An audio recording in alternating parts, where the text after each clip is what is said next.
İleribek nazı bir yerde quyosh panelida asosiy nesi, avtomatlari, invertor joylashgan. Bu miyasi bo'ladi. Miyasi asosiy nesi. Nazı bir yerde ishlab turgan kilovatini ko'rsataman. Bugun kun davomida 175 kilovat to'q ishlab bergan. 175 kilovat to'q ishlagan. Endi jami o'rnatilganligi beri 1.6 megawatt. Hozirgi momentda 15.3 kilovat to'q ishlab turibdi. Shu apacha. Havo. Yo'q, hozirgi momentda chiqarib turgan 15.3 kilovat. Soat 5.5 bo'lgan bo'lsa, soat 5.5 bo'ldi. 5.5 dan 15.3 kilovat to'q ishlab turibdi. Ya'ni quyosh paneli 30 kilovat bo'lgan bo'lsa, 50% ishlab turibdi-da. Endi havoga qaraymi bu ishlashi? Yo'q, bu havoga emas, asosiy quyoshning nuri tushishiga qaraydi.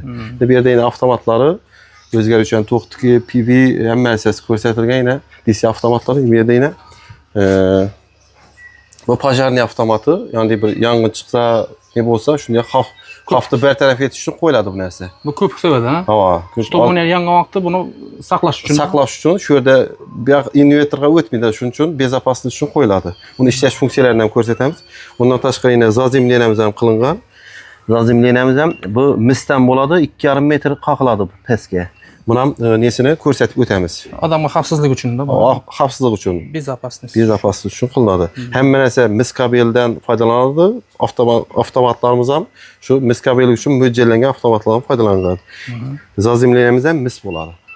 Bo'ldi. Navbatdagi obyektni borib ko'rishingiz mumkin. Bu yerda hozir to'liq ishlab turibdi, muammo yo'q. Bo'ldi, hurmatli do'stlar, keyingi obyektga boramiz. Nega o'rnatganligini ko'rib boraverasizlar.